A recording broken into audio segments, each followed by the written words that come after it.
नमस्कार, मैं हूं नेहा श्रीवास्तव। सुबह के 7 बज गए हैं। आप सभी देख रहे हैं सुबह सवेरे और बुलेटिन की शुरुआत कर लेते हैं मध्य प्रदेश की खबरों के साथ। बात रायसेन की, जहां रायसेन में फिर से बाघ का मूवमेंट देखा गया है। जी हां, आपको बता दें कि किले की पहाड़ी पर ये मूवमेंट दिखा है। बाघ ने गाय को शिकार भी बनाया। लोगों में अब दहशत का माहौल है। तो बाघ का मूवमेंट आपको बता दें रायसेन में देखने को मिला, जहां तस्वीरों में बाघ कैद हो गया है। अब लोगों में दहशत का माहौल है।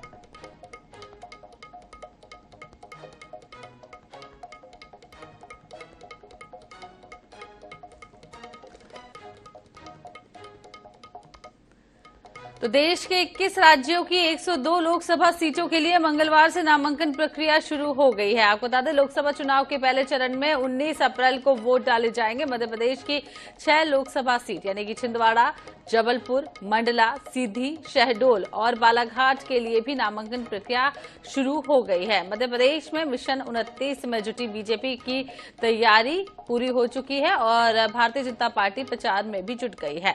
सीधी से बीजेपी उम्मीदवार डॉक्टर राजेश मिश्रा ने मुख्यमंत्री डॉक्टर मोहन यादव की मौजूदगी में नामांकन दाखिल किया। इस दौरान डिप्टी सीएम राजेंद्र शुक्ला और मंत्री प्रहलाद पटेल भी मौजूद रहे। पर्चा दाखिल करने से पहले भाजपा नेताओं ने नामांकन रैली के जरिए शक्ति प्रदर्शन किया। मुख्यमंत्री डॉक्टर मोहन यादव बीजेपी उम्मीदवार राजेश मिश्रा के समर्थन में जनसभा को संबोधित करते हुए भाजपा के वोट देने की अपील करते हुए नजर आए।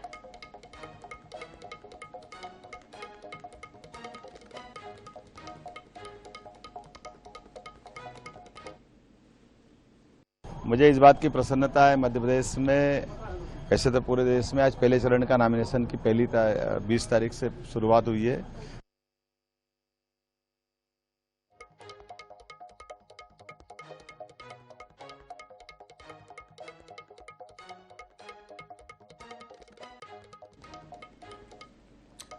तो इधर छिंदवाड़ा दौरे पर पहुंचे मंत्री कैलाश विजयवर्गीय ने परासिया में आयोजित कार्यकर्ता सम्मेलन और प्रबंधन समिति की बैठक में हिस्सा लिया। सभा को संबोधित करते हुए कैलाश विजयवर्गीय ने कहा है कि 29 दिनों के लिए अपने घर न जाकर लोगों के घर जाएं और उन्हें मोदी सरकार की ओर से चलाई जा रही योजनाओं की जानकारी दें। मीडिया से बातचीत में उन्होंने बताया कि कांग्रेसी कार्यकर्ताओं का उनके नेताओं और संगठन से विश्वास उठ गया, इसलिए वो बीजेपी में शामिल हो रहे हैं। राज्यसभा सांसद कविता पाटीदार ने भी कार्यकर्ताओं को घर घर जाकर केंद्र सरकार की योजनाओं की जानकारी देने के लिए कहा।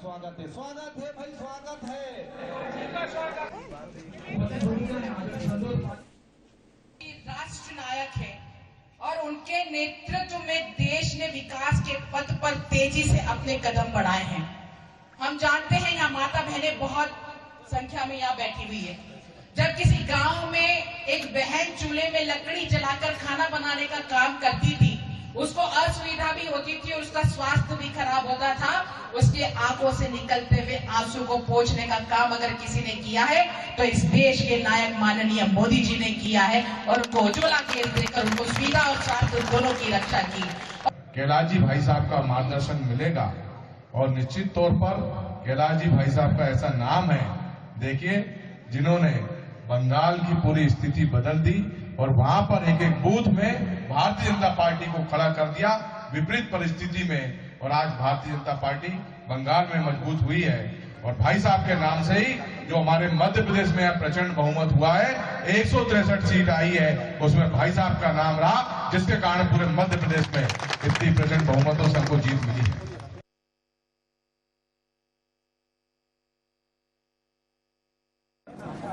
मैं दावे से कह रहा हूं कि इस बार भारतीय जनता पार्टी यहां पर जीतेगी और लगभग 5 लाख से ज्यादा वोट से। कोई कांग्रेस की रणनीति तो नहीं है कि अधिकांश से उसके कार्यकर्ता भाजपा में शामिल होते जा रहे हैं? देखिए, पूरे देश में हो रहा है और उनको लगता है कि हमारे नेता में भी दम नहीं है, हमारी नीति भी कुछ भी नहीं है, नीयत भी ठीक नहीं है। तो जिस पार्टी के नेता नीयत नीति ठीक नहीं हो, वहाँ के कार्यकर्ता विचलित हो रहे हैं। तो निश्चित रूप से सारे देश में कांग्रेस छोड़कर बड़ी संख्या में भारतीय जनता पार्टी में कांग्रेस के नेता शामिल हैं। चाहे महाराष्ट्र की बात कर लें आप, चाहे आप राजस्थान की बात कर लें, सब दूर। मध्य प्रदेश में ऐसा कोई जिला नहीं है जहां पर 5-10 हजार कांग्रेस के कार्यकर्ता। मेरे खिलाफ जो लड़ा था वो खुद ही आ गया।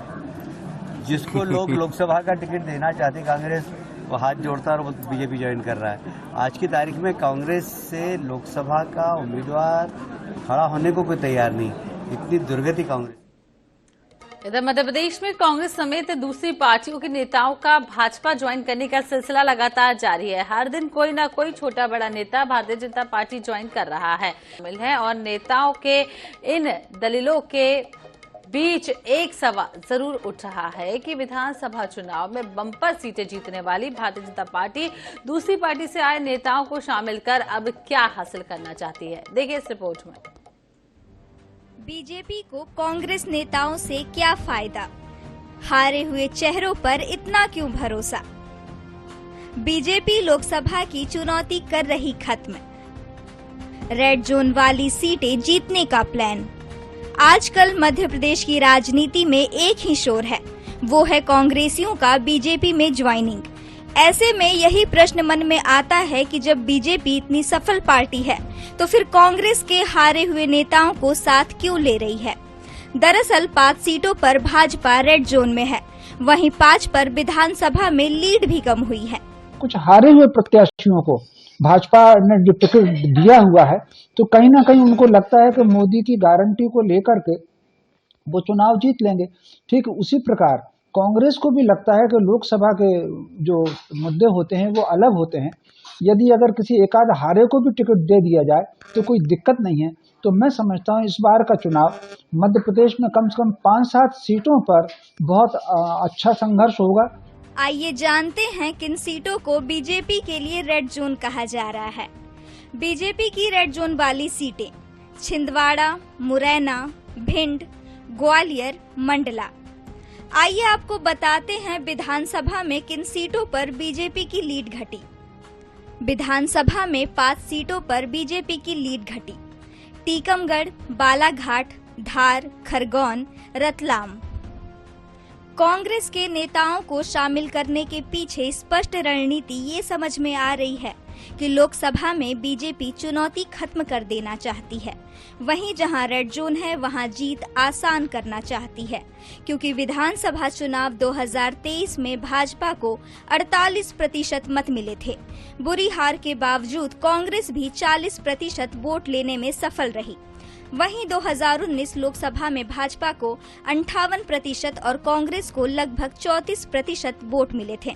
इस हिसाब से देखें तो भाजपा के मतों में 10% की गिरावट आई है, वहीं कांग्रेस 6% वोट बढ़ाने में सफल रही। Bureau report INH 24/7 Bhopal. तो मध्य प्रदेश के कैबिनेट मंत्री कैलाश विजयवर्गीय बुधवार को छिंदवाड़ा पहुंचे, जहां वो कार्यकर्ता सम्मेलन में शामिल हुए। इस दौरान उन्होंने कांग्रेस और पूर्व सीएम कमलनाथ पर जमकर निशाना साधा। उन्होंने कहा है कि कमलनाथ ने न जाने कितने कांग्रेस नेताओं की पॉलिटिकल हत्या कर दी है। साथ ही कमलनाथ की सालों पुरानी राजनीति और विकास मॉडल पर सवाल खड़े किया। इसके बाद राहुल गांधी की न्याय यात्रा को लेकर भी तंज कसा और कहा कि एक वो बेचारा न्याय यात्रा कर पैदल घूम रहा है। कांग्रेस के नेता हैं, कभी कमलनाथ जी बनते हैं, फिर उनकी पत्नी बन जाती है, फिर उनका बेटा आ जाता है। अरे भाई कांग्रेस में और कोई नेता है कि नहीं है? कितने लोगों की हत्या कर दी। दीपक मेरा दोस्त है, बहुत अच्छा।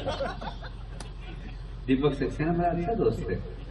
बताओ बेचारा हमेशा सांसद बनते बनते बाल बच जाता है। कमलनाथ जी नकुलनाथ जी को ले आए। नकुलनाथ जी के बारे में बोलते हैं कि वो या तो संडे को हंसते हैं या सैटरडे को हंसते हैं, बाकी हंसते ही नहीं कभी। इधर खजुराहो में भारतीय जनता पार्टी के प्रदेश अध्यक्ष वीडी शर्मा के समक्ष कांग्रेस नेता महेंद्र सोनी सहित कई कांग्रेसी नेताओं ने बीजेपी का दामन थाम लिया है। महेंद्र सोनी पिछले 23 वर्षों से राजनगर ब्लॉक कांग्रेस कमेटी के अध्यक्ष रहे हैं। साथ ही राजनगर की पूर्व नगर परिषद अध्यक्ष गीता सोनी के 4 पार्षदों ने भी भाजपा की सदस्यता ग्रहण की है। इस मौके पर विष्णुदत्त शर्मा के अलावा लोकसभा चुनाव के प्रभारी महेंद्र सिंह, भाजपा प्रदेश उपाध्यक्ष और सागर संभाग प्रभारी चौधरी मुकेश सिंह चतुर्वेदी भी उपस्थित रहे।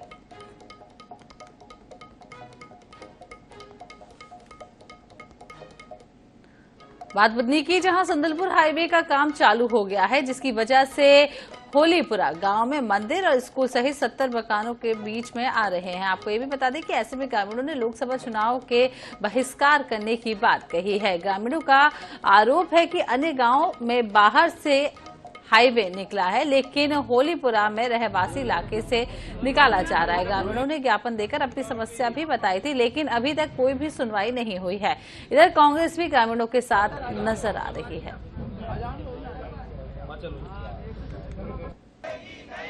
हमारी मांग यह है कि एक जीवन में एक बार घर बनता है। वे हमारे घर टूट जाएंगे, हम बेघर हो जाएंगे तो कहाँ जाएंगे? हमारे बाल बच्चे छोटे छोटे मेहनती आदमी, हम तो घर नहीं टूटना चाहिए किसी का। देखिए, सबसे पहले तो जब प्रस्तावित रोड किया था तो पंचायत से मीटिंग करके उनको गाँव वासियों को पहले अवगत कराना था कि यहाँ से रोड जा रहा है, आपकी कोई समस्या है तो बताएं। अगर ये पहले शासन ऐसा कर लेता तो खाली जमीन में से रोड जाता, और पूरा गाँव सहमत है कि खाली जमीन में से रोड निकाल दिया जाए। हाँ, मकान नहीं तोड़ेंगे, आप बाईपास ले लो। हाँ, आप खूब खेत पड़े, जंगल पड़े, बाईपास ले लो। घर से बेघर क्यों कर रहा है? ऐसी सरकार भी हमें क्या काम की जो हमसे घर से बेघर कर रही है? हमारी पार्टी के द्वारा पूरा सहयोग किया जा रहा है। मैं तो क्षेत्र का ही हूँ और यहाँ इस गांव को आप बेटे ही मान लीजिए। विकास के नाम पर विनाश किया जा रहा है, हाईवे बनाया जा रहा है। ऐसा कौन सा हाईवे जहाँ पर कम से कम 60 परिवारों को आप खत्म कर दे रहे हैं, स्कूल को खत्म कर दे रहे हैं, आप मंदिर को खत्म कर दे रहे हैं। बड़ी मुश्किल से आदमी अपना घर बनाता, अपना अस्तित्व बनाता, आपको समाप्त कर जा रहे हैं। गाँव में जगह है, आप उस जगह को शिफ्ट कर सकते हैं। गाँव वालों की मांग है कि जो हाईवे गाँव की तरफ से जा रहा है उसको दूसरी तरफ शिफ्ट कर दिया जाए। गाँव वाले इसके लिए तैयार भी हैं और गाँव वालों ने कहा है कि अगर उनकी मांगें पूरी नहीं की गई तो हम चुनाव का बहिष्कार करेंगे, लोकसभा का। इस संबंध में इन्होंने एसडीएम को भी ज्ञापन दिया है, कलेक्टर साहब को भी ज्ञापन दिया है। तो बात शिवपुरी की कर लेते हैं, जहां शिवपुरी के कोटा किडनैपिंग केस में पुलिस ने बड़ा खुलासा कर दिया है। पुलिस के मुताबिक छात्रा विदेश जाना चाहती थी, इसलिए दोस्तों के साथ मिलकर अपनी ही किडनैपिंग की साजिश रची। कोटा एसपी अमृत दोहन ने बताया है कि छात्रा 3 अगस्त 2023 को अपनी मां के साथ कोटा आई थी। मामले में जांच के बाद यह भी साफ हो गया है कि छात्रा के साथ कोई वारदात नहीं हुई है। छात्रा अपने दोस्तों के साथ थी। पुलिस ने छात्रा से अपील की है कि जहां कहीं भी वो हो, नजदीकी पुलिस स्टेशन पर जाए और पुलिस से संपर्क करे। उसकी सुरक्षा को लेकर परिजन और प्रशासन चिंतित है। मई 18 मार्च के सीसीटीवी फुटेज में छात्रा 2 युवकों के साथ जाते हुए नजर आई है। कोई भी अपराध नहीं हुआ है, कोई आपराधिक गतिविधि नहीं कारित की गई है, किसी तरह का अपहरण नहीं हुआ। तो जो ये घटना है, ये एक तरह से अभी तक हमारे सामने जितने भी साक्ष्य हैं उससे झूठी प्रतीत होती है।